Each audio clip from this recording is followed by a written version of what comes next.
हृदय पवित्र में यदि ब्रह्म ज्ञान, बाहर से तो हम तन को साफ कर लेंगे, लेकिन अंदर से हृदय कैसे साफ करेंगे? अभी ऐसी कोई फैक्ट्री नहीं बनी, ऐसा कोई साधन नहीं बना जो अंदर से हृदय साफ हो जाए। संतों ने कहा यदि कोई वक्ता बोल रहा हो, कथा में कोई ऐसा प्रसंग आ जाए, कोई ऐसा प्रसंग, ऐसी कोई कथा आ जाए, आंखों से दो अंजू निकल जाए, बैराग में आकर के यदि ठाकुर जी के चरणों में एक क्षण के लिए भी ध्यान ठाकुर जी के चरणों में चला जाए और नैनों से विराग निकल जाए, तो उस समय हमारा हृदय पवित्र हो जाता है। कहने को कहते भी है, शाम तेरे मिलने का सत्संग ही बहाना है। ये दुनिया वाले क्या जाने, मेरा रिश्ता ही पुराना है। हृदय पवित्र हो जाता है। फिर कहा हस्तों पवित्र में यदि पुण्य दान, हमारे हाथ कैसे पवित्र होते हैं? जब इन हाथों के द्वारा हम कोई न कोई पुण्य दान करते हैं, पुण्य का काम करते हैं, तो हमारे हाथ पवित्र हो जाते हैं। लेकिन मेरे ठाकुर जी कहते हैं, पगले पुण्य दान तो वो ही करेगा जिसकी जेब में कुछ होगा। जिसे जेब पता नहीं कि सुबह भोजन कर लिया, शाम को मिले ना मिले, वो पुण्य दान कैसे करेगा? इसका मतलब तो उसके हाथ पवित्र होने वाले नहीं। लेकिन मेरे ठाकुर कहते हैं, पगले ना तुम कुछ लेकर के आए थे और ना कुछ लेकर के जाओगे। जो लिया यहीं से लिया, तुम्हारे पास क्या है? सब कुछ मेरा ही तो दिया है। तुम मैं जानता हूँ तुम्हारी जेब में क्या है।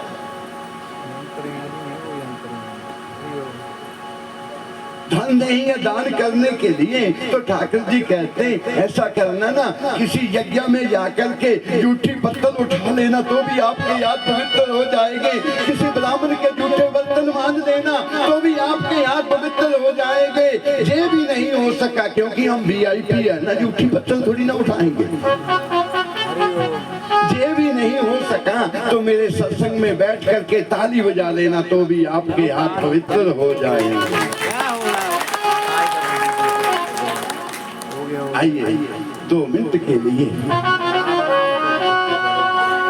अपने अपने मुख को पवित्र करते हुए, रसना को पवित्र करते हुए, हाथों को पवित्र करते हुए हाथ ऊपर उठा करके ताली बजाएंगे और नयन बंद करेंगे और मुख से ठाकुर जी का नाम सिमरन करेंगे, भगवान से प्रार्थना करेंगे, हे गोविंद, हे कन्हैया, हे केशव, आज हमें 4 दिन हो गए आपके चरणों में बैठे हुए, हमें कब दर्शन होंगे प्रभु, हमारे घर कब आओगे?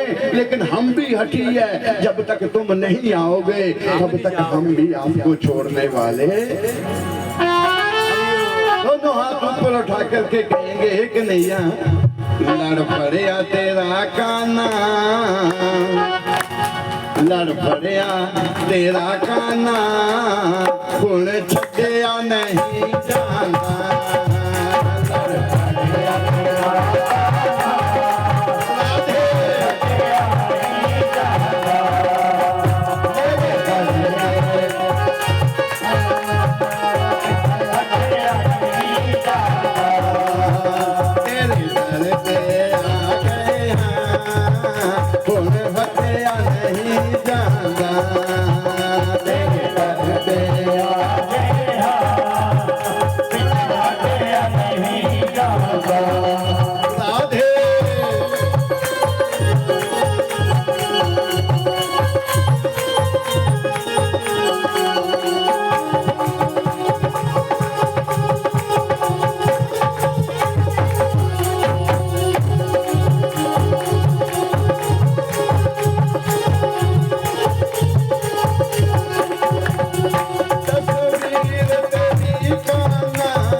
बहुत से लोगों के मुख से सुना है कि नशा नहीं करना चाहिए,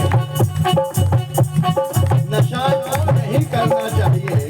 पर हम आज बात पीठ से कह रहे हैं कोई ना कोई नशा तो करना ही चाहिए। नशा कौन सा करना चाहिए? ऐसा नशा नहीं करना चाहिए जो सुबह किया और शाम को उतर गया, शाम को किया सुबह उतर गया। नशा ऐसा करना चाहिए जो एक बार चढ़ गया फिर उतरे ही नहीं। नशा होना चाहिए हरि नाम के कीर्तन का, हरि नाम के सत्संग का। ध्यान देना प्यारे, ए जाम मोहब्बत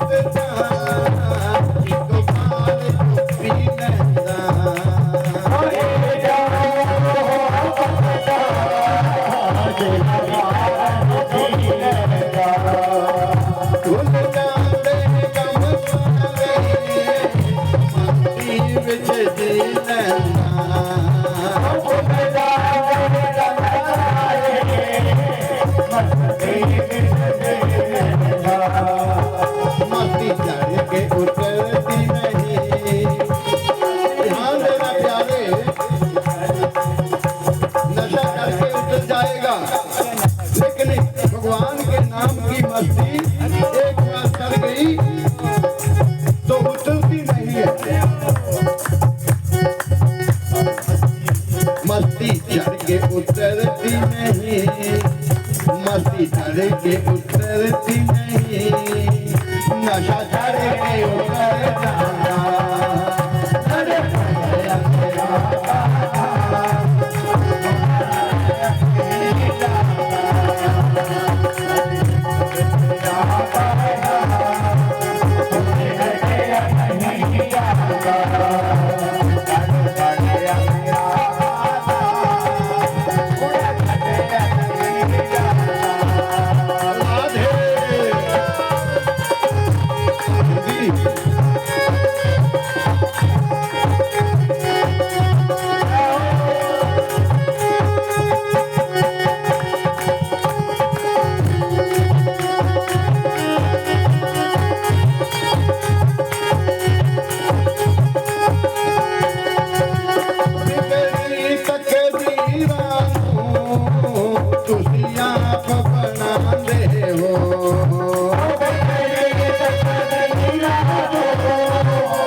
एक डीआईजी पांडे है। डीआईजी पांडे आपने सुना होगा, टेलीविजन में भी देखा होगा। डीआईजी पांडे सपन के बीच में मेरे ठाकुर जी के दर्शन हो गए प्यारे। सपने के बीच में मेरे ठाकुर जी आ गए। उसी दिन से नौकरी छोड़ करके आज राधा बन करके दिल्ली में घूमते हैं प्यारे। हरिओम। करवा चौथ का व्रत रखते हैं वो ठाकुर जी के लिए। करवा चौथ का व्रत रखते हैं वो ठाकुर जी के लिए। क्या डीजी आई के पास पैसा नहीं था? क्या नौकर चाकर नहीं थे? क्या नहीं था? कुछ था कि खुद खुदा को घर बुलाए। कौन है वो प्रेम है, बादशाही को छुड़ाए। कौन है वो प्रेम है, दर्जोदन के मेवे त्यागे, विदुर के घर जाना पड़ा, फिर कन्ने दे बछड़े चुराए। कौन है वो प्रेम है। शबरी दी क्या हस्ती थी, अरे शबरी दी क्या हस्ती थी, मुझे झूठे बैर खिला देती। अरे दुनिया वालों तुम क्या जानो, वो तो प्रेम की बात थी। सच कहूँ प्रेम के बूढ़े हैं भाग के बूढ़े भाग के सारा। शबरी दी क्या हस्ती थी, मुझे झूठे बैर खिला देती। दुनिया वालों तुम क्या जानो, वो तो प्रेम की बात थी। सच तो ये है, ध्यान देना, सच तो ये है, आज तक तूने मुझे प्रेम से बुलाया नहीं, इसीलिए मैं सपने में आया नहीं। आज तक तूने शबरी जैसा भोग लगाया नहीं, इसीलिए तो मैंने किसी का खाया नहीं। ये प्रेम दा सौदा है, सिर धरती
प्यार से बोलो हरे कृष्ण।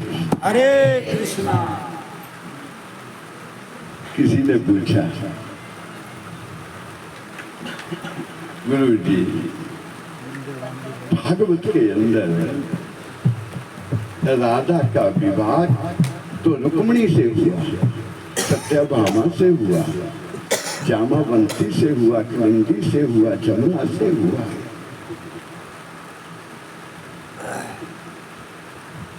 कृष्ण का विवाह इनसे तो हुआ, लेकिन राधा से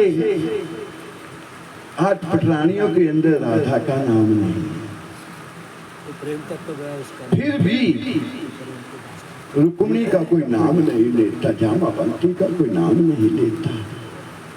जब भी कहते हैं राधे राधे राधे राधे, एक बात कहूं आपसे, मेरे ठाकुर कहते जे देवियों के अंदर ईर्ष्या ना हो ना, देवियों के अंदर ईर्ष्या ना हो तो मैं इनकी गोदी में ही खेलता रहा। हरिओम। ईर्ष्या कैसे? कोई भी पति अपने घर में जाकर के कहे पत्नी से कि मैं वहां गया था, वहां उन्होंने बहुत अच्छे फुलके बनाए थे, बहुत अच्छी सब्जी बनाई थी, आनंद आ गया खाने का, तो पत्नी क्या कहेगी? यहाँ क्यों आए, वहीं रहना था। यही बोलना ना, वे ठीक है जाना आए, ठीक है। इसी प्रकार कि नैया जब भी उठते थे तो भी मुख से निकलता था राधे, सोते थे तो भी मुख से निकलता था राधे, चलते फिरते उठते बैठते राधे राधे राधे। रुक्मिणी को ईर्ष्या होने लगी। रुक्मिणी सत्याभामा जामावंती को ईर्ष्या होने लगी। हम दिन रात सेवा करती है, ये राधा कौन सी बला है, ये राधा कहां से आ गई? एक दिन रुक्मिणी तीनों ने मिलकर के कहा कि आज कृष्ण को राधा भुला देंगे, आज के बाद कन्हैया राधा का नाम नहीं लेगा। और रुक्मिणी ने 56 प्रकार के भोजन बनाए, प्यारे खटरस भोजन बनाए, बना करके ठाकुर जी को भोग लगाया। सोने लगे तो रुक्मिणी चरण दबाने लगी, पक्खा झलने लगी। रुक्मिणी ने पूछा, प्रभु आज भोजन कैसा लगा? कृष्ण के मुख से निकला, रुक्मिणी भोजन तो 56 प्रकार के खटरस थे, पर जे तू राधा दे हत्थां दा फुलका खा ला, मैं तो भूल जाना सब कुछ। राधा के हाथ का भोजन कर ले तो भूल जाएगा सब कुछ। रुक्मिणी ने जल का स्वाद, जली नहीं स्वाह हुई, खाओ मारा बगा कर चली। दूसरे दिन जामावंती 56 प्रकार के भोजन बना करके ठाकुर जी को भोजन कराया, पाँव दबाए, पक्का जलने लगी। कन्हैया कैसा था भोग? जामावंती भोग तो बड़ा अच्छा था, पर जे राधा दे हाथ का तू एक लस्सी का गिलास भी पी ला, मैं तो सब कुछ भूल गया। जामावंती ने भी छोड़ा भी छोड़ा।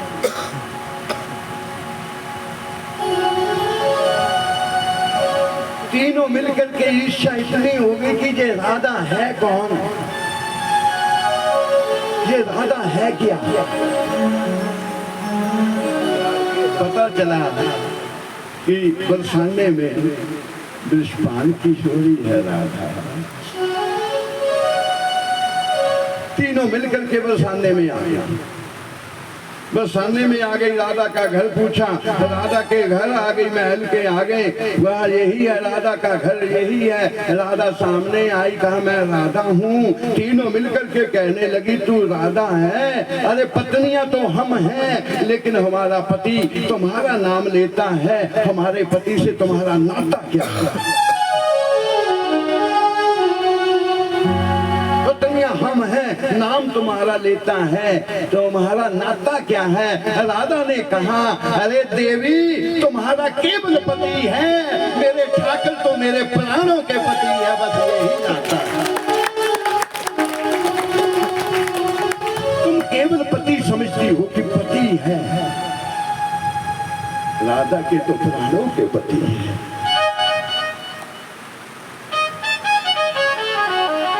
इतना प्रेम है कृष्ण से, इतना प्रेम है कृष्ण से।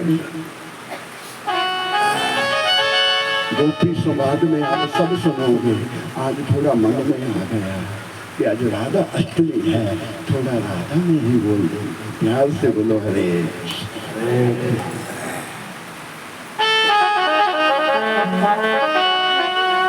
इतना प्रेम करती हो, क्या कृष्ण के लिए कुछ भी कर गुजरोगी? राधा ने कहा कुछ भी, गरम गरम कटोरा लिया, उसमें दूध डाल लिया, उबलता उबलता दूध डाला और कपड़े से उठा करके लाई। यदि कृष्ण पर तन मन धन सब कुछ बलिहार है तो इसे पी जाओ। राधा ने कटोरा पकड़ा, कृष्ण का नाम लिया, घटा घट घटा घट घटा घट, वो कटोरा ही पी। कुछ नहीं हुआ। भाग करके जब कन्हैया के पास पहुंचे तो कन्हैया के मुख में छाले पड़ गए थे और सीने में छींक होने लगा। कन्हैया लेटने लगे। रुक्मिणी ने कहा क्या हुआ, मुख को क्या हुआ? कहा मेरे भक्त को कोई कष्ट देता है, उसे नहीं मुझे होता है, कष्ट मुझे होता है। जय हो। कोई बात नहीं, गर्मी है, देखा जाएगा। पढ़ती रहे तो पढ़ती रहे, आपने उठना मत, ऊपर ही आ जाएगी बात, कोई बात नहीं।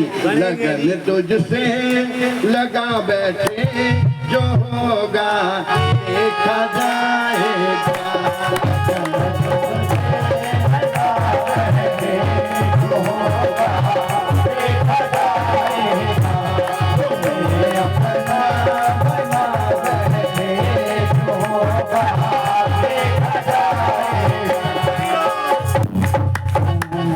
समय की कमी है। आइए तो अपना ध्यान यही रखना है। सुखदेव जी महाराज कहते हैं राजा परीक्षित कन्हैया रोज 21 बार बरसाना में जाया करते थे। कितनी बार? 21 बार बरसाना में जाया करते थे, लेकिन राधा से नहीं मिले, राधा से नहीं मिलने। वैसे तो गोपी गीत में गीत बहुत आते हैं ना, कन्हैया का वेश बनाया, शाम चूड़ी बेचने आया, कन्हैया का वेश बनाया, शाम चूड़ी बेचने आया, कन्हैया का वेश बनाया, शाम चूड़ी बेचने आया।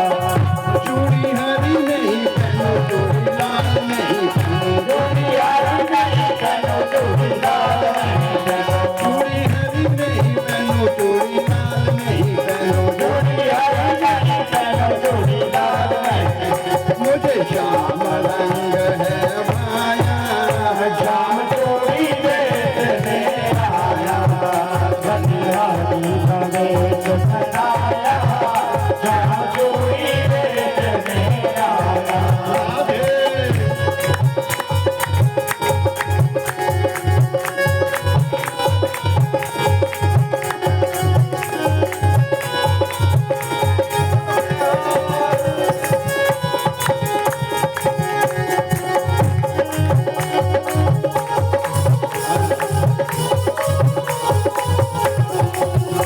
राधा पहनने लगी, श्याम पहनाने लगे, राधा पहनने लगी, श्याम पहनाने लगे, राधा पहनने लगी, श्याम पहनाने लगे, राधा पहनने लगी, श्याम पहनाने लगे। धीरे से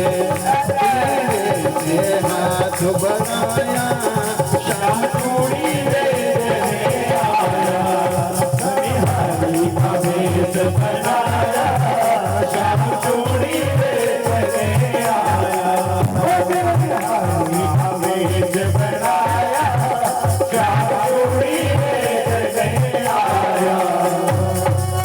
बोलिए गोविंद भगवान की। ऐसा कहते हैं ठाकुर 21 बार बरसाना में जाते थे, लेकिन राधा से नहीं मिलते थे। आज ठाकुर गए, ध्यान देना, कन्हैया गए, राधा से मिले, राधा से मिले। मिलकर के कन्हैया ने राधा से कहा, हे देवी अब जहाँ की लीला समाप्त हो गई, अब मुझे तो द्वारका में जाना है, मुझे गोलोक में जाना है। जहाँ की लीला समाप्त हो गई, अब मैं जा रहा हूँ।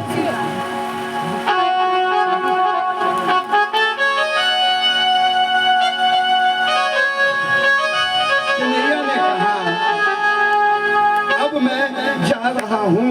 राधा ने कहा प्रभु मैं भी आपके साथ ही जाऊंगी। राधा ने कहा मैं भी आपके साथ जाऊंगी। कन्हैया ने कहा देवी तुम इस तन को लेकर के मेरे साथ नहीं जा सकती, मुझे तो जाना है, तुम्हें यहीं रहना है। राधा ने कहा यदि ये तन लेकर के नहीं जा सकती तो बिना तन से ले जाइए, बिना तन से ले जाइए। कन्हैया ने कहा केवल तुम्हें बताने आया हूं कि मैं जा रहा हूं, तुम्हें साथ नहीं ले जा सकता। राधा ने कहा यदि साथ नहीं ले जा सकते थे तो वे बताने क्यों आए? क्या मुझे जलाने के लिए आए? मुझे बताने के लिए क्यों आए? जब राधा नहीं मानी, भगवान कन्हैया राधा को लेकर के महर्षि दुर्वासा के पास आ गया। ध्यान देना ये कथा भागवत में नहीं है, भागवत से हट करके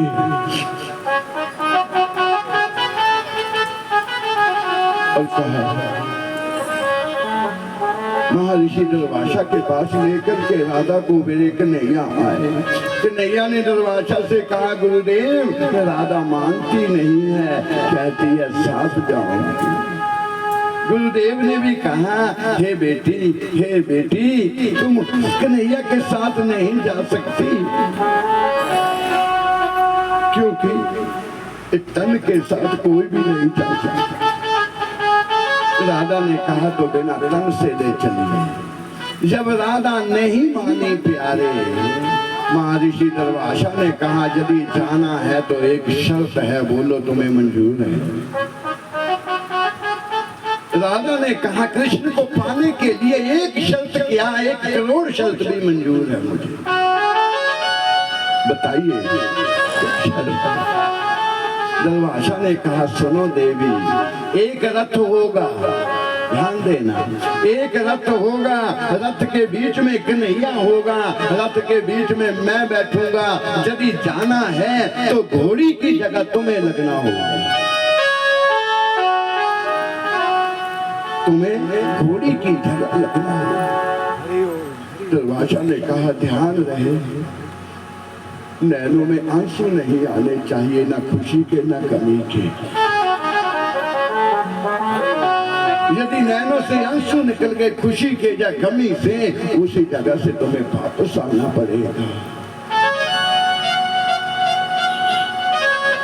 रथ तैयार हो गया प्यारे, रथ तैयार हो गया। महर्षि दुर्वासा बैठ गए, मेरे ठाकुर बैठ गए। राधा के मुख में लगाम डाली, राधा के मुख में लगाम डाली, और लगाम जो है कृष्ण के हाथ में है। दुर्वासा कह रहे हैं कन्हैया लगाम खींचो। कन्हैया ने लगाम खींची और राधा का रथ चलने लगा। ऐसा वर्णन आता है सूर्य नारायण के घोड़ों की जितनी रफ्तार है उससे ज्यादा रफ्तार उस समय राधा के रथ की थी, उससे ज्यादा रफ्तार राधा के रथ की थी। चले गए, चलती रही, कहीं दर्द होता था, मुख भी फट गया, कहीं दर्द होता था, तो राधा एक ही मंत्र का जाप करती थी,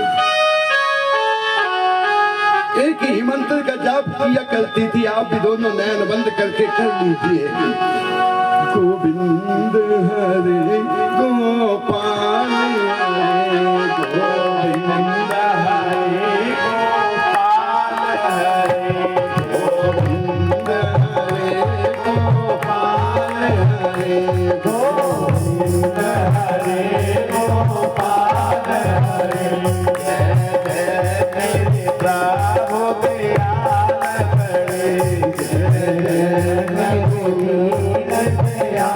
बड़े जय एक ही मंत्र का जाप करती थी। जब राधा को थोड़ा दर्द होता था तो मुख से निकलता था गोविंद हरे गोपाल हरे जय जय प्रभु दीन। एक बात कहूँ आपको, यदि आपने कोई भार उठाया हो, ज्यादा भार लगे उस समय अपने मुख के बीच में जो गुरु महाराज ने मंत्र दिया है उसका जाप करो। आपका 40 किलो का भार जो है 30 किलो का लगेगा प्यारे। चर्चे जाएगा इसी प्रकार राधा गोविंद हरे गोपाल हरे जय जय प्रभु दीन दयाल। रथ जा रहा प्यारे। दुर्वासा बातें करने लगे कि नैया तुम कहीं हार मत जाओ। स्वीट तो देखना कितनी है। रथ लेकर के राधा जा रही, दोनों बीच में बैठे। सामने से द्वारका का गेट नजर आने लगा। दुर्वासा ने कह दिया कि नैया आज तुम हार गए, राधा जीत गई। जो बाहर से आ गई तो जहां भी चली जाएगी प्यारे। आज तुम हार गए, राधा जीत गई। द्वारका सामने से नजर आने लगी। जैसे राधा ने देखा सामने द्वारका, खुशी के आंसू नैनों से निकल गए प्यारे। ध्यान देना, आंसू दो प्रकार के होते हैं, एक खुशी के होते हैं, एक गमी के होते हैं। खुशी के आंसू जो होते हैं वो ठंडे होते हैं। भागवत में बैठे बैठे यदि वो आंसू निकल जाए वो सीधे ही ठाकुर जी के चरणों में पड़ते हैं जाकर के। भागवत कोई मनोरंजन नहीं है प्यारे। भागवत तो पितरों को मोक्ष देने वाला है।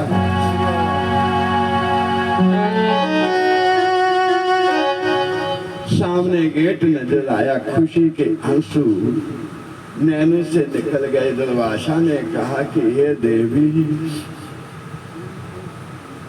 हे देवी, मैंने शर्त रखी थी जहां आंसू निकल जाएंगे या वहां से आगे तुम नहीं जा सकती। वृंदावन में ही आंसू निकले, आगे नहीं तुम जा सकती हो। प्यारे राधा ने रथ छोड़ा, रथ छोड़ करके जमुना की तरफ भाग के जाने लगी। कन्हैया पीछे पीछे भागने लगे। राधे राधे राधे राधे राधे राधे राधे राधे कहते भागने लगी। और राधा ने सुना नहीं, जाके जमुना में छलांग लगाई और जाते जाते कहा इस जन्म में मिल नहीं हुआ तो अगले जन्म में, तो अगले जन्म में हुआ। वही जमुना के किनारे बैठ करके कन्हैया कई दिनों तक रोए। और कन्हैया ने ही कहा जो भी वृंदावन आएगा, जो भी गोकुल में आएगा, मेरा नाम मत लेना। जो राधे राधे गाएगा वो मुझे ही मिल जाएगा प्यारे। और संत लोग भी कहते हैं राधे राधे रटो चले आएंगे बिहारी। राधे राधे रटो चले आएंगे बिहारी। राधे राधे चले आएंगे बिहारी। आएंगे बिहारी चले आएंगे बिहारी। आएंगे बिहारी चले आएंगे बिहारी। राधे राधे राधे राधे रटो चले आएंगे बिहारी। राधे राधे रटो चले आएंगे बिहारी। जय हो।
दोनों हाथ उठा करके बोलना पड़ेगा, सभी को बोलना पड़ेगा, जोर से बोलो ना, थोड़ा प्यार से बोलो ना। कन्हैया एक बात कहूँगा, कन्हैया राधा कन्हैया की पत्नी नहीं थी। राधा जो थी कृष्ण की आत्मा। क्या है? आत्मा। हम कहते हैं ना आत्मा में परमात्मा है, आत्मा में परमात्मा है, आत्मा और परमात्मा का मेल है। आज तक लोग कहते हैं किसने देखी आत्मा, लेकिन द्वापर युग के बीच में मेरे ठाकुर जी ने साथ खड़ी करके बता दिया, यदि मैं परमात्मा हूँ तो ये आत्मा है, आत्मा के बिना परमात्मा नहीं, परमात्मा के बिना आत्मा नहीं। प्यारे आत्मा और परमात्मा का मिलन है। राधा को पत्नी के रूप में देखना भी पाप है। राधा ही कृष्ण है, कृष्ण ही राधा है। कृष्ण के बिना राधा, आदि राधा के बिना श्याम राधे। आज भी तुम वृंदावन में जाओ ना, किसी से पूछो भैया वहाँ जाना कौन सा रास्ता, कोई नहीं बताएगा। वहाँ रिक्शे वाला हो, कोई भी हो, भैया राधे राधे। यहाँ आप कहोगे वहाँ छोड़ करके आएगा, वो एक बार राधा का नाम ले लिया प्यारे। और कन्हैया तक पहुँचना है। एक बात आपसे कहूँ, कन्हैया तक पहुँचना है तो राधा रानी के चरण पकड़ने होंगे, क्योंकि जब पिता नहीं मानता है ना, बच्चा अड़ी करता है, अपने पापा को कहता है मुझे ये चाहिए, पापा ना दे तो बच्चा माँ से कहता है माँ ये चाहिए। अरे माँ जब पापा को कहेगी भी फुल्का नहीं मिलेगा तो देना ही पड़ेगा। प्यार से बोलो हरे कृष्ण हरे कृष्ण हरे कृष्ण कृष्ण कृष्ण आइए। हरि ओम कथा में प्रवेश क्योंकि कन्हैया के जन्म पर तो सब नाचते हैं, आज थोड़ा राधा अष्टमी पर भी नाच लिए, इतना भी चाहिए था। वैसे हम नाचने कम देते हैं। प्यार से बोलो हरे कृष्ण। हरे कृष्णा। आइए आगे चलते हैं। कल आपने कथा में सुना, सुखदेव जी महाराज कहते हैं राजा परीक्षित से, अब मैं तुम्हें सृष्टि का वर्णन सुनाता हूं। ध्यान देना प्यारे, थोड़ा ज्ञान का विषय है। अब मैं तुम्हें सृष्टि का वर्णन सुनाता हूं।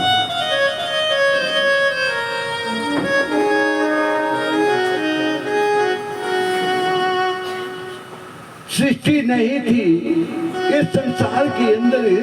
सुखदेव जी महाराज कहते हैं राजा परीक्षित, केवल जल ही जल था, जल के सिवा और कुछ भी नहीं था।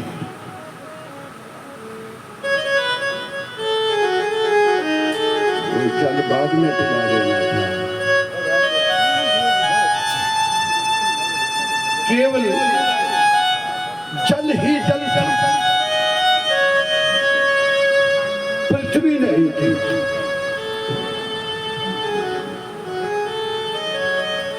और कहा उसी जल के बीच में एक कमल का फूल आया। सुखदेव जी महाराज कह रहे, परीक्षित ध्यान से सुनना। संजू क्या कर,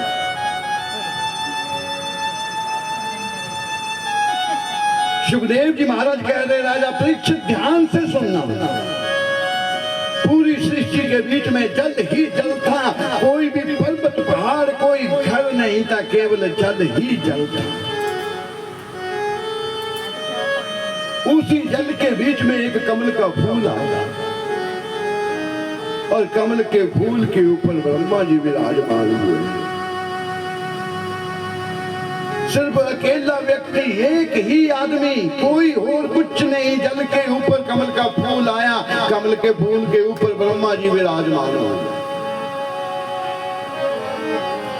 ब्रह्मा जी ने आगे पीछे ऊपर नीचे देखने लगे, जल ही जल है और कोई दिखाई नहीं देता। ब्रह्मा जी सोचने लगे, मैं कौन हूँ? ध्यान देना प्यारे, गुरु महाराज भी कहते अपने आप से पूछा करो कि मैं कौन हूँ। हमें तो आज तक ये पता नहीं कि मैं कौन हूँ।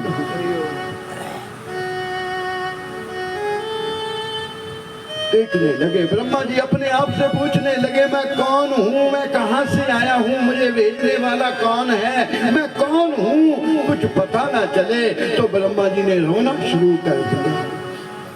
जैसे रोते रोते सर नीचे हुआ था, क्या देखा, जल में से कमल का फूल निकला, जल में से एक टहनी निकली, टहनी के ऊपर कमल का फूल है। ब्रह्मा जी के मन में आया, मुझे भेजने वाला जो कहीं नीचे ना हो, जहां से ये टहनी आई है जिसके ऊपर फूल लगा, मुझे भेजने वाला वहां ना हो। सुखदेव जी महाराज कहते राजा परीक्षित उस टहनी को पकड़ करके ब्रह्मा नीचे उतर करके देखने लगे, मैं कौन हूँ, मुझे भेजने वाला कौन है। जब अंत नहीं पा सके, ध्यान देना, अंत नहीं पा सके तो ब्रह्मा जी को एक आकाशवाणी हुई है, ब्रह्मा सृष्टि से पहले भी मैं था, सृष्टि में भी मैं रहा हूँ और अंत में भी मैं ही रहूंगा और मेरे सिवा और कुछ भी नहीं रहेगा। तुम मेरा अंत नहीं पा सकते। ध्यान से सुनो जो मैं कहता हूँ। ब्रह्मा जी ने हाथ जोड़ लिए, हाथ जोड़ करके खड़े हो गए। आकाशवाणी हुई, हे ब्रह्मा, अब मैं सृष्टि देखना चाहता हूँ, अब मैं सृष्टि देखना चाहता हूँ। पहले मानसिक सृष्टि बनी, फिर मैथुन सृष्टि चली। मानसिक सृष्टि जो मन में आया बस वो मिल गया। ब्रह्मा जी सृष्टि बनाने लगे। ब्रह्मा जी के मन में आया 4 पुत्र चाहिए। 4 छोटे छोटे पुत्र सामने खड़े हो गए। ब्रह्मा ने नामकरण संस्कार किया। 4 पुत्रों का नाम रख दिया संत सनंदन सनातन संत कुमार जी, जिनकी कथा आप सुन चुके हो। पुत्रों ने कहा हमारी ड्यूटी क्या है पिताजी, हमारे लिए आज्ञा क्या है। ब्रह्मा जी ने कहा सृष्टि में सहयोग करो। तो इन्होंने कहा हम सृष्टि में सहयोग नहीं करेंगे। करेंगे क्या? कहा जिसकी कृपा से संसार में आया हम तो उसी का भजन करेंगे। ब्रह्मा जी ने वरदान दिया तुम्हारी आयु कितनी भी हो जाएगी, देखने को तुम 5 वर्ष के ही लगोगे। इन चारों ने एक तारा लिया। एक तारा लेकर के चल पड़े। कीर्तन करते करते लोगों से भी कराने लगे। हरि शरणम हरि शरणम हरि शरणम हरि शरणम हरि शरणम हरि शरणम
से बोलिए हरे कृष्ण हरे कृष्ण हरे कृष्ण हरे कृष्ण। आइए सुखदेव जी महाराज कहते राजा परीक्षित ब्रह्मा के मन में आया कि मुझे 4 पुत्र चाहिए। 4 पुत्र सामने सृष्टि सजने लगी। कुछ कीड़े मकोड़े बनाए, कुछ बेल पत्ते बनाए। सृष्टि बनती बनती सृष्टि का विस्तार होने लगा। नारद भी मानस पुत्र है। सृष्टि का विस्तार होने लगा। इतने में आवाज आई, हे ब्रह्मा अब मैं मैथुन सृष्टि देखना चाहता हूँ। अब मैथुन सृष्टि देखना चाहता हूँ।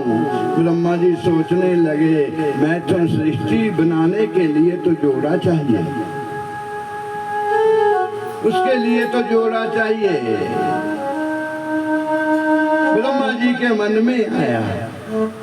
वैसे तो ऐसा वर्णन आता है ब्रह्मा जी ने अपने शरीर में से ही एक कन्या को जन्म दिया था। अपने शरीर से ही एक कन्या को जन्म दिया, प्रकट किया। कन्या बहुत सुंदर थी। कन्या को देख करके ब्रह्मा जी के मन में एक भाव आ गया, अरे श्री मैथुन सृष्टि बनाने के लिए नर नारी का जोड़ा चाहिए। ये नारी हो गई, मैं नर हो गया, दोनों मिलकर के सृष्टि बनाएंगे। इतने में नारद बाबा आए। नारद बाबा ने कहा पिताजी क्या जुल्म कर रहे हो, आपने इसका वाहन किया है। अरे आपने इसको पैदा किया है। पैदा करने वाला तो पिता होता है। जब पिता का भाव पुत्री के प्रति ऐसा हो जाएगा, ना जाने जब कल युग आएगा तो क्या क्या रंग दिखाएगा। आपने अच्छा नहीं किया। वर्णन ब्रह्म पुराण में आता है, एक बार ब्रह्मा को भी शरीर छोड़ना पड़ता है। ब्रह्मा जी नया शरीर लेकर के आया, नया शरीर लेकर के आए, दाएं और बाएं भुजा में से एक कन्या को जन्म दिया और एक पुरुष को, नर को जन्म दिया। दोनों का नाम संस्कार कर दिया। कन्या का नाम, पुरुष का नाम रखा मनु, कन्या का नाम रखा सतरूपा। क्या नाम रखा? कन्या का नाम रखा सतरूपा, पुरुष का नाम रखा मनु। दोनों का विवाह कर दिया, दोनों का विवाह कर दिया। दोनों की आगे चल करके 5 संतानें हुई। कितनी? 5 संतानें हुए। 2 पुत्र हुए, 3 कन्या हुई। उतानपाद और प्रियाव्रत नाम के 2 पुत्र हुए। देवभूति, अकूति, प्रसूति नाम की 3 कन्या हुई। 3 कन्याओं का विवाह कर दिया, क्योंकि समय की थोड़ी कमी है ना। 3 कन्याओं का विवाह कर दिया। देवभूति का विवाह किया कर्दम ऋषि से, अकूति का विवाह किया कश्यप ऋषि से, प्रसूति का विवाह किया दक्ष प्रजापति से। 3 कन्या का विवाह कर दिया। उतानपाद का विवाह कर दिया, एक पुत्र उतानपाद का विवाह कर दिया। सुनीति नाम की रानी आ गई। उतानपाद का विवाह हुआ, सुनीति नाम की रानी आई। काफी समय निकल गया, चौथा पन आने वाला है, लेकिन घर में कोई संतान नहीं हुई। उतानपाद के घर में कोई संतान नहीं हुई। बड़ा सहनशील राजा था। एक दिन सुनीति ने कहा, स्वामी मेरे भाग्य में संतान का सुख नहीं है, तुम दूसरा विवाह कर लो। उतानपाद ने कहा, देवी सोच समझ करके कहा है, तुम्हें पता है जब दूसरी सौतन घर पे आएगी तो एक ही घर के बीच में 2-2 चूल्हे जलेंगे, 2-2 नारी बहेंगी। हमने बोया ही नहीं तो काटेंगे कहां से? जैसा है ठीक है, लेकिन सुनीति मानी नहीं। उतानपाद का दूसरा विवाह सुनीति ने खुद करवा दिया। सुरुचि नाम की रानी आई। जैसे महल में रानी का डोला प्रवेश हुआ, बड़ी रानी सुनीति आरती का थाल लेकर के आई। बहना बाहर निकल गई, बहना बाहर आ जा। सुरुचि ने कहा, महाराज ये कौन है? उतानपाद ने कहा, जे मेरी बड़ी रानी है, बड़ी पटरानी है। सुरुचि ने कहा, जब एक रानी थी तो मुझे क्यों लेकर के आए? क्योंकि एक म्यान में 2 तलवारें नहीं जा सकती। एक रानी थी, मुझे क्यों लेकर के? जा तो इसे घर से निकाल दो, जा मुझे मेरे मायके छोड़ दो। राजा ने रानी की ओर देखा, देवी मैंने तुम्हें पहले बताया था, मैंने तुम्हें पहले बताया था, लेकिन बड़ी रानी ने फिर हंस करके दिखा दिया। स्वामी चिंता मत, आरती का थाल लेकर किस नीति खड़ी हुई। बहना बाहर तो आ जाओ, बहना बाहर तो आ जाओ। लेकिन सुरुचि ने कहा, तुम कौन हो?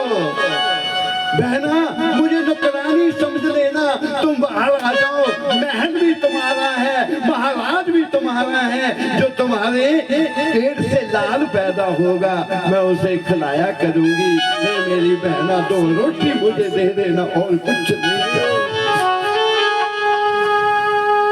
बड़ी रानी ने कहा, मुझे कुछ नहीं चाहिए। जब इस प्रकार कहा, सुरुचि ने कहा, तो इस महल में तुम्हें जगह नहीं मिलेगी।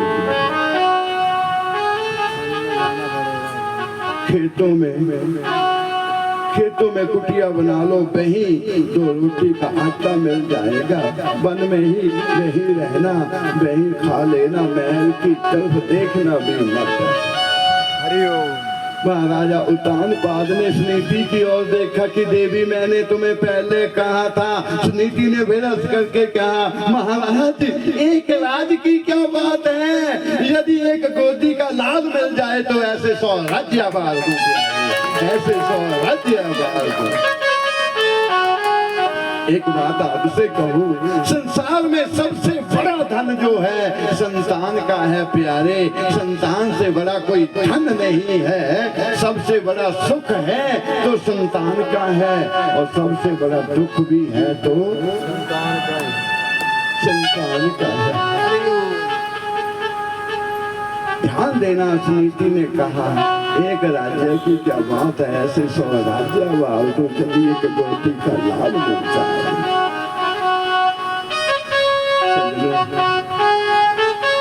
जंगल में कुटिया बना दी, जंगल में कुटिया बना दी। देखिए भाग्य अपना अपना।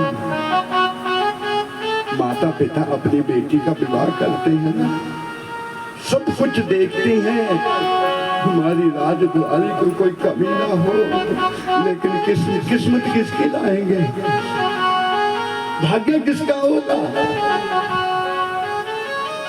हम भाग्य नहीं बदल सकते प्यारे। सुनीति ये भाग्य क्या, बड़ी पटरानी जंगल में वन में 2 रोटी का आटा मिल जाता प्यारे, दही बना लेती, दही खा लेती। एक दिन उत्तानपाद शिकार खेलने के लिए जंगल में चले गए। सायंकाल कुछ देर हो गई, देखा तो दरबार के सभी दरवाजे बंद थे, किसी को जगाया नहीं। मन में भाव आया आज बड़ी रानी के पास ही नहीं, आज बड़ी रानी के पास ही चले गए। महाराज उत्तानपाद वापस आए, आधी रात का समय, आवाज लगाई रानी रानी रानी। जब अंदर से आई तो नैनों में आंसुओं की धार चली हुई थी। महाराज इस गरीबनी के पास आपको बिठाने के लिए बिस्तर भी नहीं है, हम तो सोने चांदी के बर्तनों में खाने वाले हैं, आज इस गरीब के पास नहीं। महलों से जंगल में क्यों आए, इस गरीब के पास आए।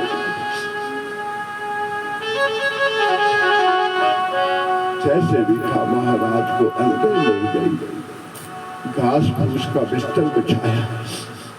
वहां तो कौन से गड्ढे थे, घास फूस का बिस्तर बिछाया, उसके ऊपर महाराज को बिठाया, चरण डुलाए, चरणामत लिया।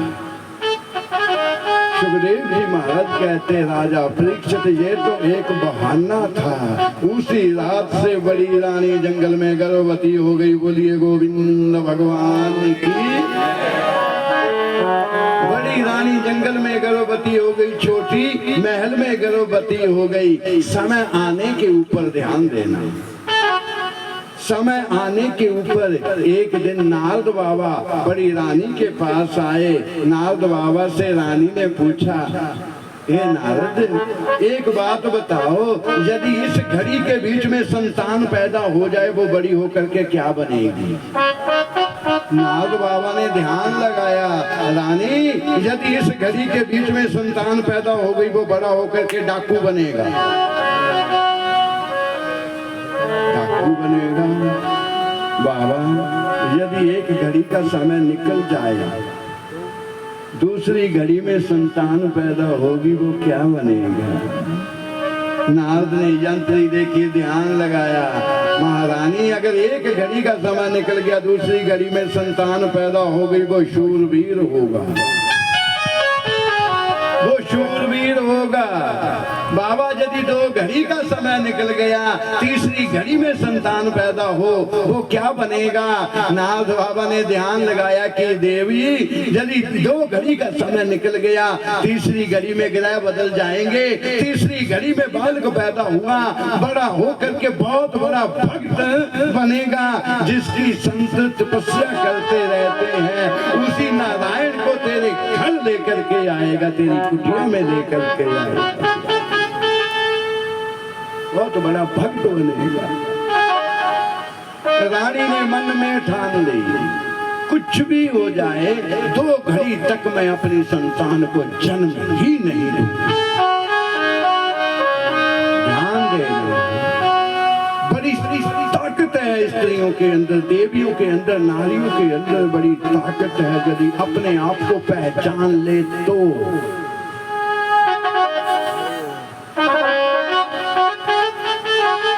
2 घड़ी तक जन्म नहीं दूंगी।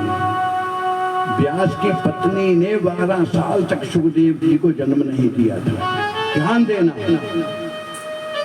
12 साल तक सुखदेव जी को जन्म नहीं दिया था।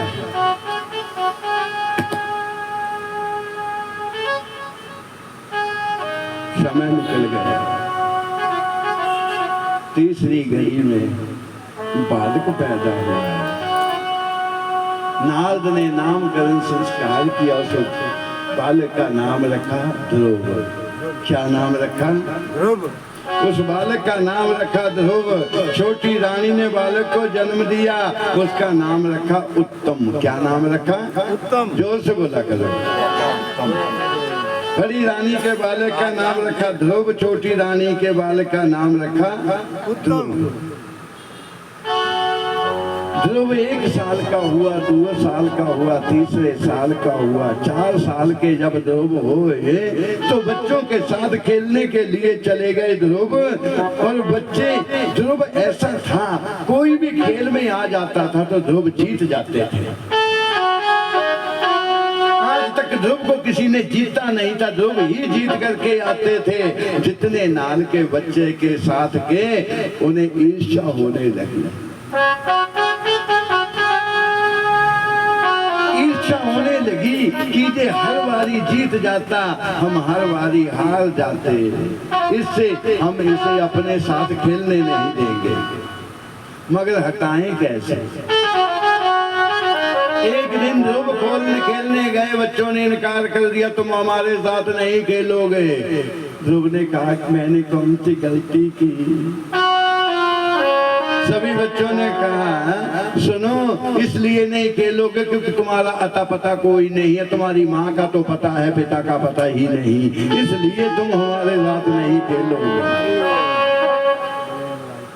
माँ का पता है, पिता का पता नहीं। ध्रुव रोते रोते माँ के पास आ गए और माँ की गोद में लेट गए। माँ से कहने लगे, आज ग्वालों ने मुझे खेलने नहीं दिया।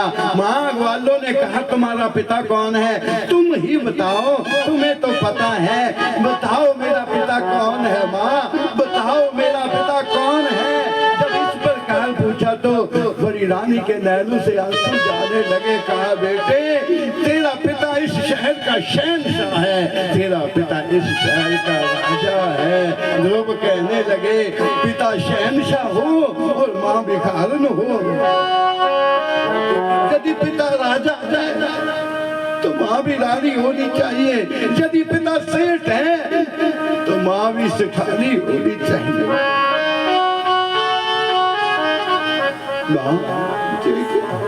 पिता राजा तो माँ भी भिखारन।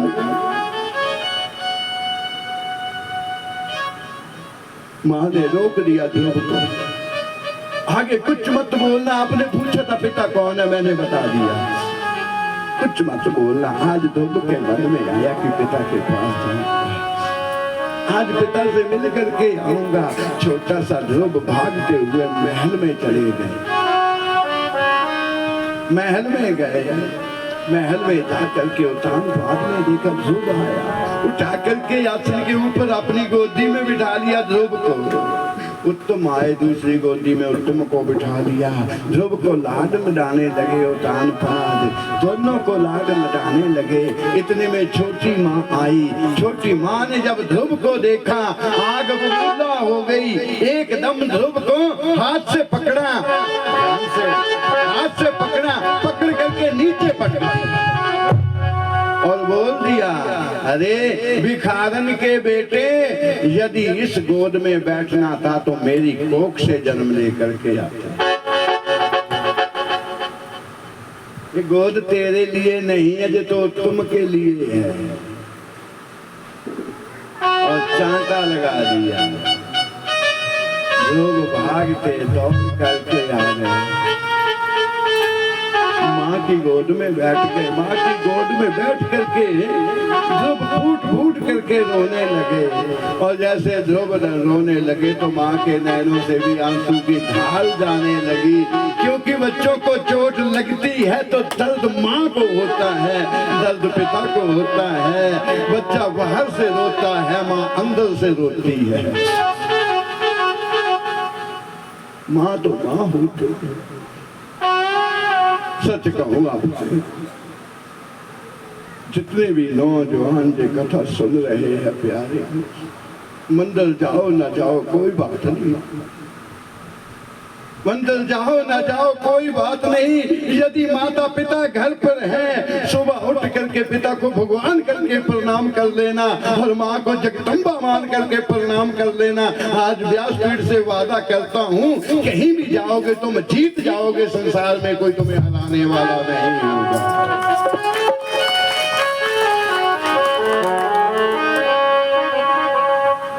माँ के पाँव में जन्नत है।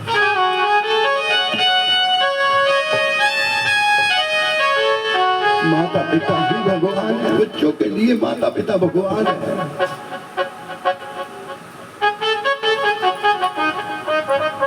माँ के पास पहनने को वस्त्र नहीं, माँ के पास पहनने को वस्त्र नहीं है। और वैष्णो देवी को मनाने जाओगे, क्या वो मान जाएगी?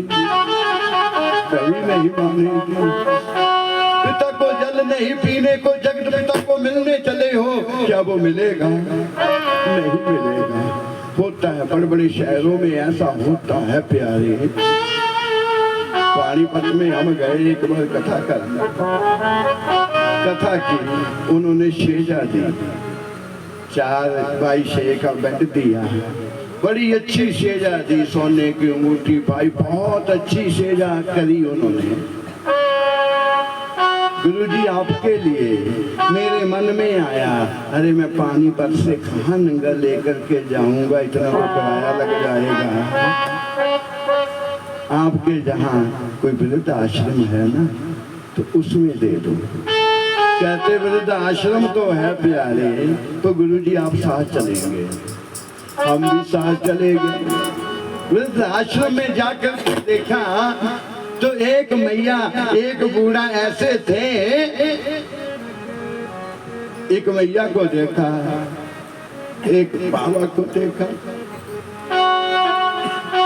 सेजा तो दी, एक बेटा एक बहू है।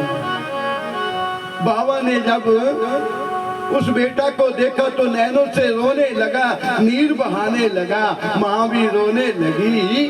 मैंने कहा मैया क्या हुआ, मैया क्या हुआ, बाबा क्या हुआ? कहा मेरा बेटा, मेरा पुत्र आया, मेरी बहू आई। अरे दोनों को देख करके पिता के मन में इतना प्यार है, माँ के मन में इतना प्यार है, बेटे के मन में कितना प्यार है, जिसने माता पिता को ही वृद्ध आश्रम में छोड़ दिया।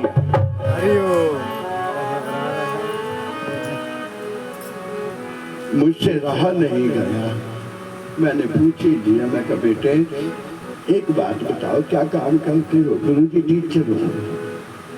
घर वाली गुरुजी टीचर है। अरे बड़े बड़े घरों के हैं। मैंने कहा टीचर है दोनों, इतनी आमदन है, मकान अपना? बोला गुरुजी चल कर मकान बहुत अच्छा है। मैंने कहा बेटा यहाँ आपके कोठी के बीच में, आपके बंगले के बीच में कुत्ते के लिए तो रोटी है, कुत्ते के लिए तो भोजन है, क्या एक खुंजा इन बूढ़े माँ बाप के लिए नहीं था? इसको घर में रखते, इनकी पूजा करते, जो कुछ है इन्हीं का तो दिया हुआ है प्यारे, जो कुछ है इन्हीं का तो है।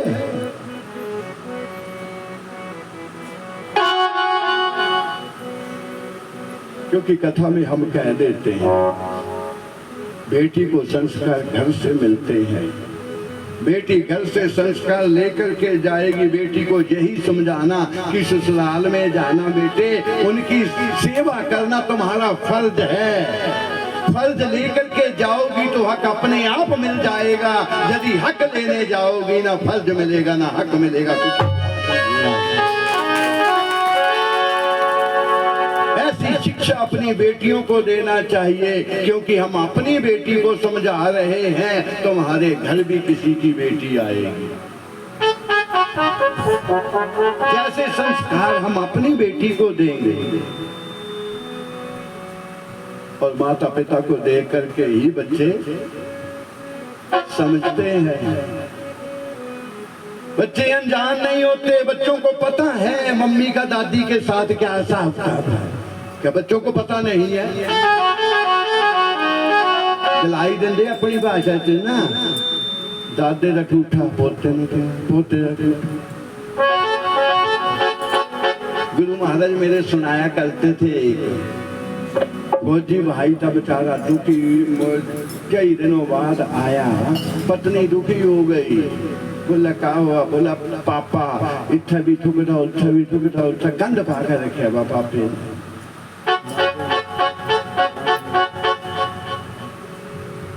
पापा बहुत गंद पाते हैं। बोला मैं क्या करूं, मेरा तो डैडी है ना, मेरा पापा है, मैं क्या करूं?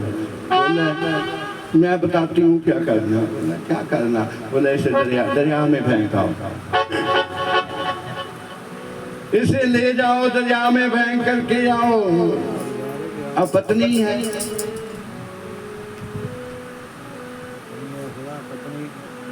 एक बात कहूँगा आपसे, गुस्सा मत करना। एक आदमी सारी दुनिया को जीत करके आ जाता है, जब हारता है तो वह पत्नी के आगे हर आदमी हार जाता है। एक आदमी सारी दुनिया को जीत लेगा, जब हारेगा अपनी पत्नी के आगे हारेगा। माता पिता सारी दुनिया को जीत लेंगे, जब हारते हैं तो अपनी औलाद के आगे माता पिता भी हार जाते हैं। हारना तो सभी को है। ध्यान देना प्यारे, हर पति की कामयाबी के पीछे पत्नी का हाथ होता है। ध्यान देना, हर पति की कामयाबी के पीछे पत्नी का हाथ होता है। हर बच्चे की कामयाबी के पीछे माता पिता का हाथ होता है। हर माता पिता की कामयाबी के पीछे गुरु महाराज का हाथ होता है। गुरु महाराज की कामयाबी के पीछे मेरे गोविंद का हाथ होता है। किसी न किसी के पीछे किसी का हाथ होता है।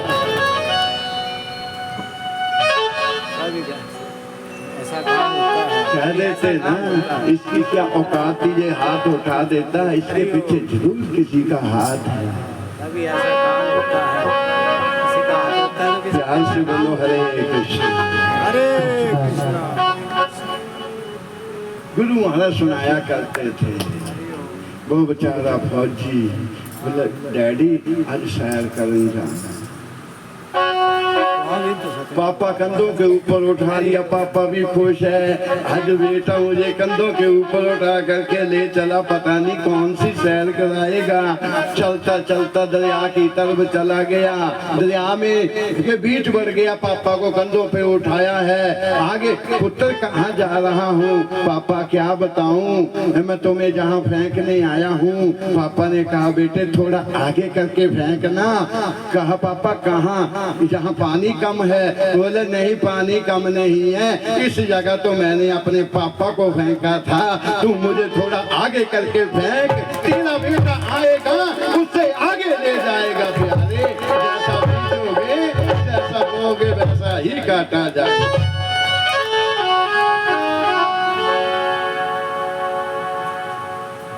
क्योंकि माँ की पूजा, माँ की सेवा माँ ही तो है। माँ ही रब का रूप है दूजी। आपकी समझ में नहीं आएगा, हम पंजाबी में गाया करते थे, समझ नहीं आपकी आएगा। माँ है क्या? सब समझते हैं, सब कुछ ऑलराउंडर है आप। से बोलो हरे कृष्ण हरे कृष्णा, सब समझ जाती है। माँ हुंदी है माँ बे दुनिया वाले ओ, माँ हुंदी है माँ दुनिया वाले ओ, माँ है रब दा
लगती तो मुख से निकलता माँ।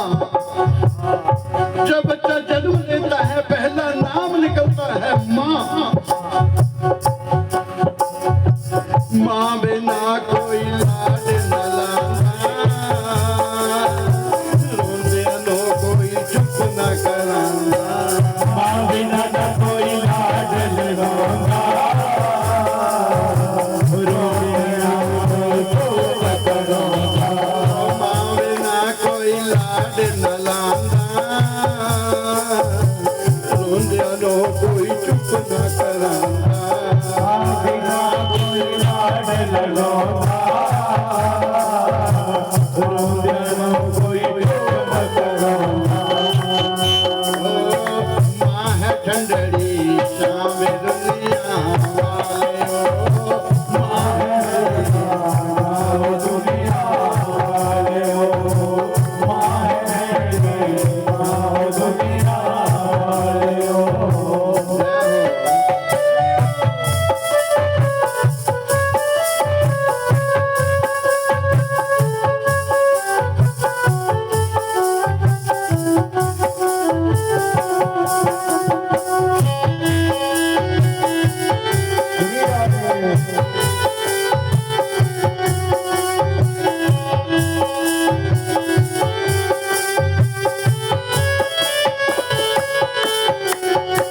रब्बा देव करार जोई,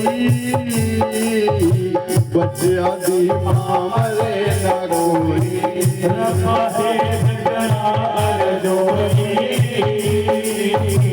बच्चा दी माँ मरे न कोई। रब्बा देव करार जोई, बच्चा दी माँ मरे न कोई। रब्बा देव करार जोई, बच्चा दी माँ मरे न कोई। तेरे कोई न पड़ता पावे दुनिया वालों।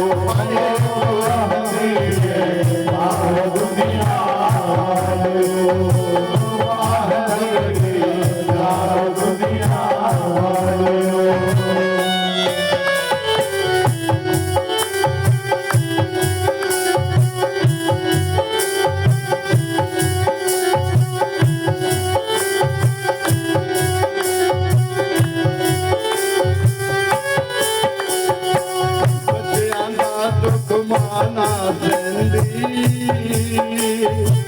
सुख छड़ गिली ता पैती।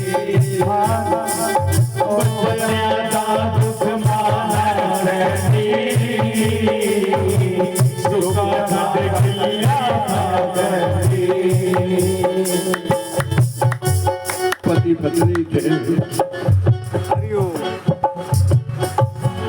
एक दिन माँ ने कहा, बेटा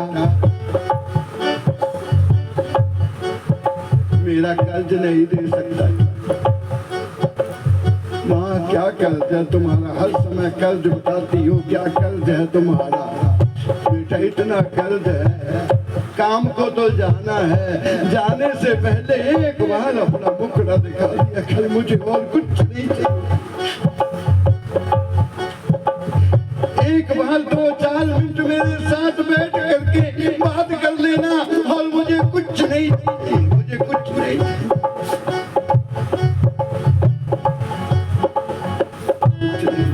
लेकिन बेटे के पास समय नहीं था। माँ ने कहा, बेटा मेरा कर्ज है। एक दिन बेटे ने कह दिया कि माँ एक बार बता दो कितना कर्ज है, रोज रोज मत बोला करो कि कर्ज है। एक बार बता दो मुझे क्या कर्ज है, कैसे उतरेगा? माँ ने कहा थोड़ा ही काम है, उतर जाएगा। कहा क्या काम है? माँ ने कहा एक रात तुझे मेरे साथ सोना है, एक रात मेरे साथ सोना है। कहा माँ बस इतनी बात है, बस इतनी बात है। माँ ने बिस्तरा बिछाया। शाम को बेटा आया, भी इतनी सी बात है, रोज रोज की कल आज मम्मी ना नहीं सोना।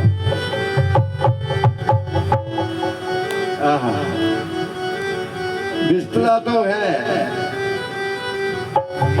गया। जैसे सोया, माँ ने एक घड़ा जल का बिस्तरे के ऊपर फेंक दिया। जल का घड़ा उठाया, बिस्तरे के ऊपर बिठा दिया। बेटा उठ करके बैठ गया। माँ आज ये क्या किया? सो जा बेटे, सो जा। माँ आपने जल पा दिया जहाँ कैसे सोना। माँ ने कहा पुत्र, मैं कई दिनों तक तेरे मूत्र के बीच में सोती रही और तुम्हें अपनी छाती पर सलाती रही। आज एक दिन सोना तुम्हें गीले में क्या हो गया प्यारे? कब कर्जा दोगे मेरा? उसी समय बेटे ने बाहर निकल करके कहा माँ, बच्चियां दा दुख माना सैंदी, सुक्का छड़ गिल्ली का पैंदी। बच्चियां दा दुख माना सैंदी, सुक्का छड़ गिल्ली का पैंदी। ओ मां है रब दा नाम दुनिया वाले, ओ मां है नाम दुनिया वाले। मारी पूजा रब दी पूजा, माही रब दा रूप है दूजा। पूजा रब दी पूजा, माही रब दा रूप है दूजा। माह रब दा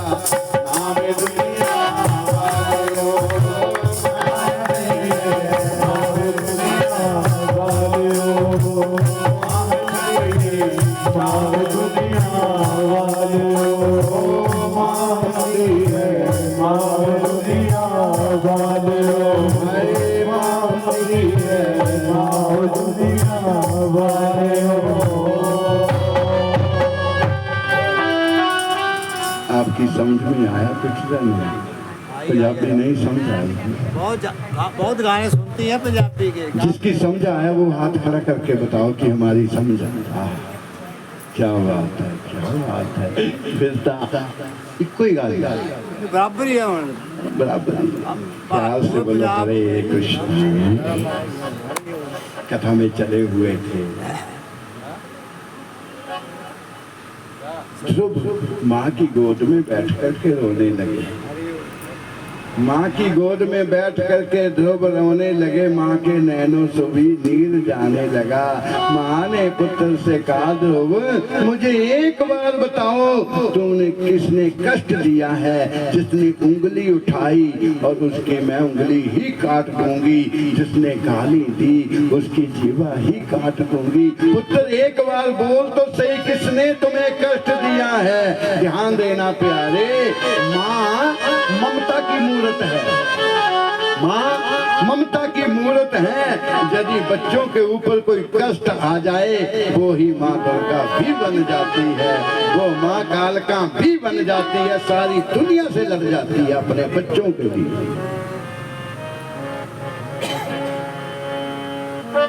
सुखदेव जी महाराज कहते, राजा परीक्षित रानी ने कहा तो ध्रुव ने कहा, माँ महल में गया था, महल में गया था, पिता ने बड़ा लाड लगाया, पिता ने गोदी पे बिठाया और छोटी माँ आई। छोटी माँ ने मुझे हाथ से पकड़ करके नीचे पटक दिया और माँ मुझे 100 गाली दे देती, मुझे एक भी कष्ट नहीं था। मैं तो तब रोया जब उसने तुम्हें गाली दी। पता है क्या कहा उन्होंने? कहा, हो भिखारन के बेटे, माँ पिता राजा हो, माँ भिखारन हो। ये कहाँ लिखा है? माँ पूछ रही है, बेटा किसने मारा है मेरा दुलारा, मुझे दुखिया की का तारा, किसने मारा है मेरा दुलारा, मुझे दुखिया का सहारा।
किसने मारा है मेरा दुलारा, किसने मारा है मेरा दुलारा, ओ ये आनंदी आँख का तारा, ओ बूढ़ी मैया के नैनों का तारा, बूढ़ी मैया के नैनों का तारा।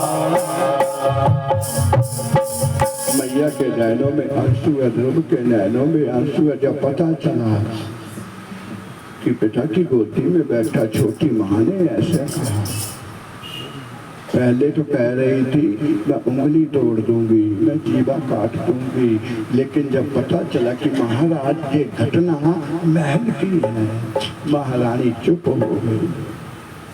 चुप हो गई, अपने पुत्र से कहा कि पुत्र, यदि इस पिता की गोदी नहीं मिली, इस पिता का भी एक पिता है जिसका नाम जगत पिता है, इस पिता की गोदी नहीं मिली, मैं तुम्हें जगत के पिता की गोदी में बिठा दूंगी, मैं तुम्हें परम पिता की गोदी में बिठाऊंगी यदि इस पिता की गोदी नहीं मिली। ध्रुव ने कहा माँ, वो परम पिता के कहाँ मिलेगा, परम पिता कहाँ मिलेगा? अब माँ क्या बताए? माँ ने कहा जंगल में तपस्या करो, वहीं भी मिल जाएगा, कभी कभी सत्संग में भी आ जाता है, कभी कभी भागवत में भी आ जाता है। माँ कब आता है? ध्यान देना, सत्संग में भागवत में वो आता है। वक्ता के मुख से कोई ऐसा शब्द निकल जाए, नैन बंद कर लेना, यदि एक क्षण के लिए भी ध्यान उसके चरणों में चला गया तो उस दिन उस समय मेरे ठाकुर जी उसी सभा के बीच में विराजमान होते हैं।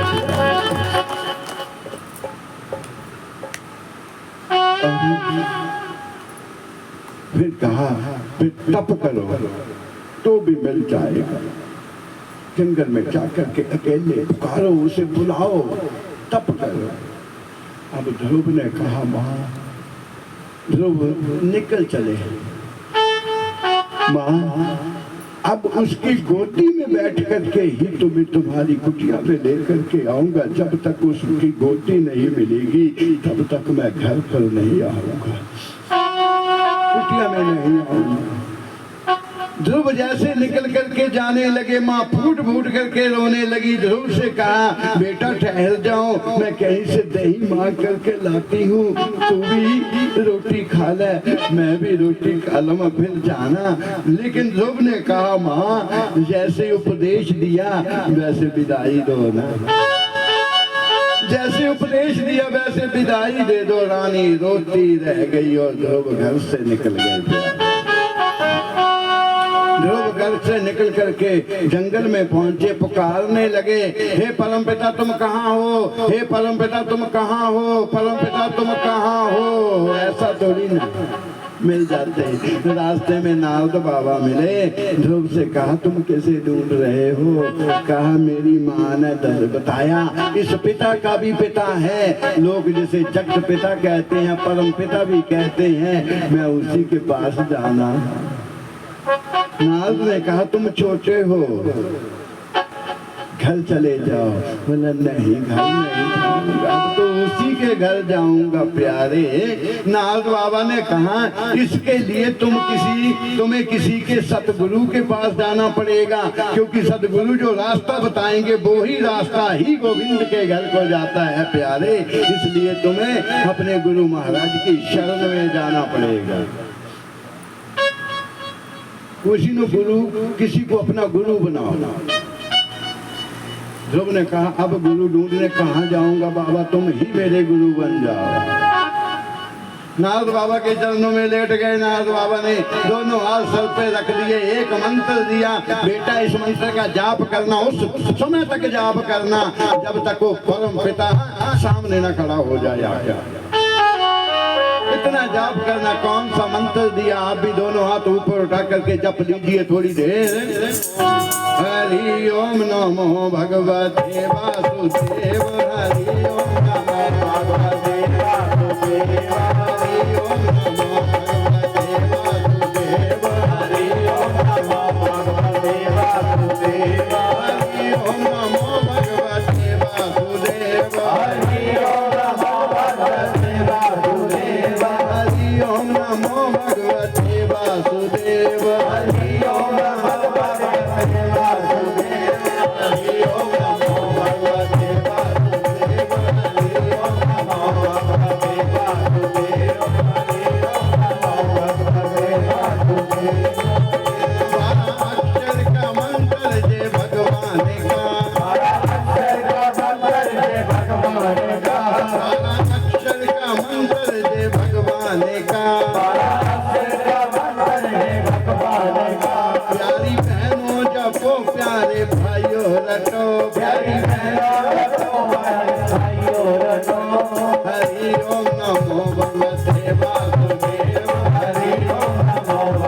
उठा करके बोलना पड़ेगा, राधे राधे सभी को बोलना पड़ेगा। राधे राधे आज तो जोर से बोलना पड़ेगा, राधे राधे थोड़ा प्यार से बोलो ना।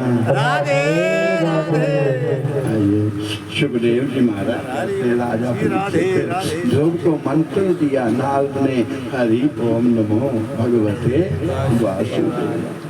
ध्रुव मंत्र जपने लगे, हरि ओम नमो भगवते वासुदेवाय। ऐसा कहते हैं 2 मास तक ध्रुव ने कंदमूल खाए। ध्यान देना, कंदमूल फल नहीं खाए, कंदमूल बेल पत्ते खाए।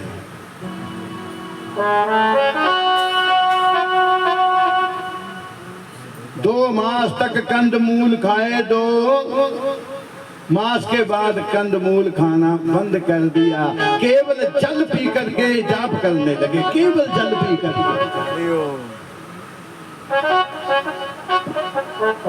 2 मास बीत गए, जल पी करके भगवान के नाम का जाप करने लगे। 2 मास बीतने के बाद जल पीना भी छोड़ दिया, प्यारे। केवल बाजूबान करने लगे, केवल बाजूबान करने लगे, हवा का पान करके मंत्र का जाप करने लगे।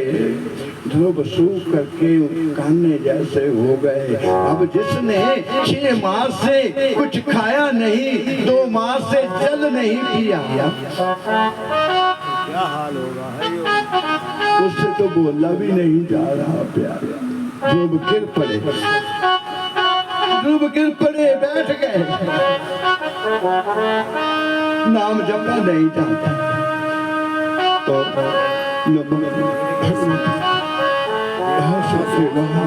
अब मुख नहीं खुलता, केवल अंदर से जाप चल रहा है, केवल अंदर से जाप चल रहा, मुख खुल नहीं रहा। नारद बाबा ने ध्रुव की ये दशा देखी। नारद बाबा भाग करके वो लोक में पहुंच गए। भगवान से कहा, हे गोविंद, हे केशव, हे ठाकुर, मेरा छोटा सा शिष्य, मेरा छोटा सा शिष्य, चलकर उसे दर्शन दो, चल करके उसे दर्शन दो। नारद ने कहा, प्रभु वो मर जाएगा, मरने से पहले उसे दर्शन दो, छोटा सा शिष्य। भगवान ने कहा, कौन? कहा, ध्रुव। भगवान ने कहा, अभी दर्शन नहीं होंगे। नारद बाबा ने कहा, कब होंगे? भगवान ने कहा, आज के 7वें जन्म के बाद ही मेरे दर्शन होंगे। आज के 7 जन्म बाद मैं ध्रुव को दर्शन देने जाऊंगा। नारद बाबा रोने लग पड़े, रोते रोते भागे। मैं ध्रुव से कह दूंगा, संसार में कोई भगवान ही नहीं है। जिसको लोग कोमल कहते हैं, उसका दिल पत्थर का है, प्यारे, वो पत्थर दिल है, रोने से भी मानता नहीं है। मैं ध्रुव को जाकर के कह दूंगा। नारद भागते भागते आया, करके क्या देखा, तो मेरे ठाकुर ध्रुव के सामने खड़े हैं, प्यारे। ध्रुव को अपनी गोदी में बैठा करके देव देवी इस लीला को देख रहे। भगवान ने ध्रुव को गोदी में बिठाया, बिठा करके ध्रुव का मुखड़ा चूमने लगे, ध्रुव का मुखड़ा चूमने लगे। भगवान चाटने लगे, जैसे गैया अपने बछड़े को चाटती है, ऐसे मेरे ठाकुर ध्रुव के मुखड़े को चाटने लगे। भगत के बस में है भगवान, भगत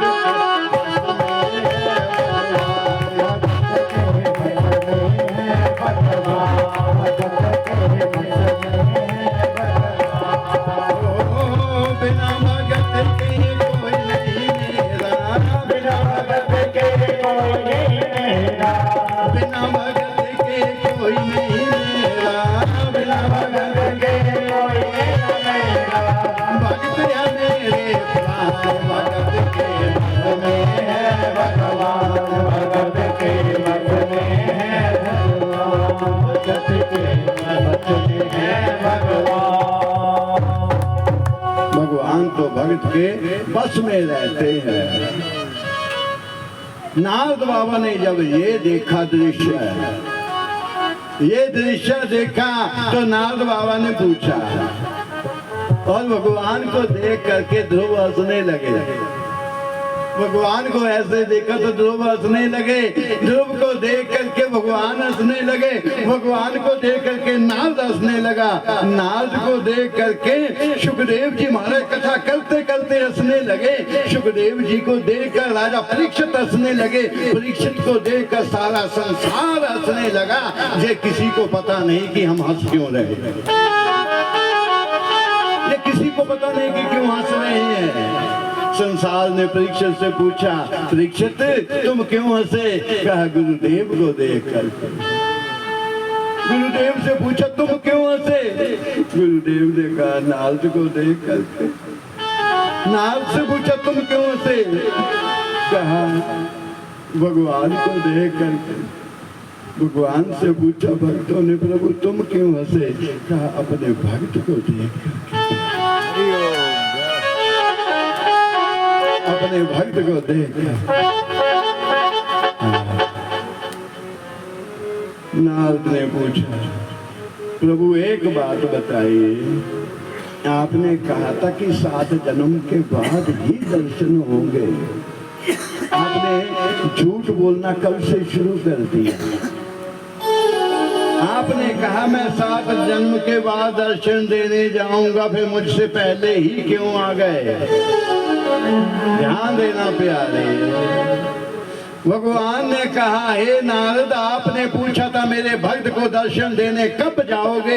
दर्शन देने तो मैं 7 जन्म के बाद ही जाऊंगा। आज मैं ध्रुव को दर्शन देने नहीं, आज तो मैं ध्रुव के दर्शन करने आया हूँ प्यारे, आज तो मैं ध्रुव के दर्शन करने आया हूँ। ये कोई बड़ी बात नहीं है, ध्यान देना प्यारे, ये कोई बड़ी बात नहीं है। हम भगवान को याद करते हैं, अपने आप को इतने योग्य कर लो कि भगवान हमें याद करे, भगवान हमें याद करे।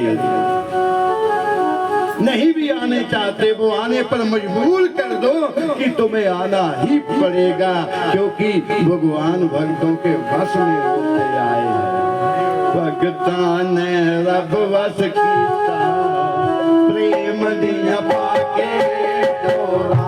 भगतान ने रब वश कीता, प्रेम दिया पाके डोरा। भगतान ने रब वश कीता,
प्रेम बिच सहता काता प्रेम बिच सहता काता संत जो करन लाहौरा सकता है भगवत गीता प्रेम बिन भागे डोरा सकता है भगवत गीता प्रेम बिन भागे डोरा सकता है भगवत गीता प्रेम बिन भागे डोरा प्रेम बिन भागे डोरा प्रेम बिन भागे डोरा प्रेम बिन भागे डोरा प्रेम बिन भागे डोरा सकता है भगवत गीता प्रेम बिन भागे डोरा सकता है भगवत गीता प्रेम बिन भागे डोरा सकता है भगवत गीता प्रेम बिन भागे डोरा जिने ही प्रभु मिलना मन बिच दीप जला लिया जिने ही प्रभु मिलना मन बिच दीप जला लिया जिने ही प्रभु मिलना मन बिच दीप जला लिया जिने ही प्रभु मिलना मन बिच दीप जला लिया अटके फिर ना कतली ते पगला ने प्रेम नो पा लिया अटके फिर हाथ चली ते पगला ने प्रेम लगाया अटके फिर ना कतली ते पगला ने प्रेम नो पा लिया अटके फिर हाथ चली ते पगला ने प्रेम लगाया पार पग जलनो हुंदे पार पग जलनो हुंदे ओ दिला जन्ना ते तोरा भगवत गीता प्रेम दी हवा के डोरा भगता है भगवत गीता प्रेम दी हवा के डोरा भगता है भगवत गीता प्रेम दी हवा के डोरा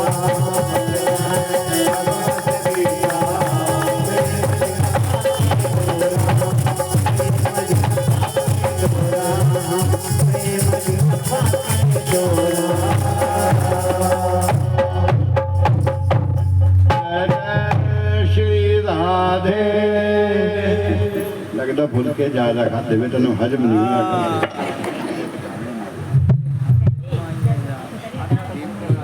तीनों भुख भी 2 घंटे बाद लपन दी प्यास भी लगती है ज्यादा प्यार से बोलो हरे कृष्ण हरे कृष्ण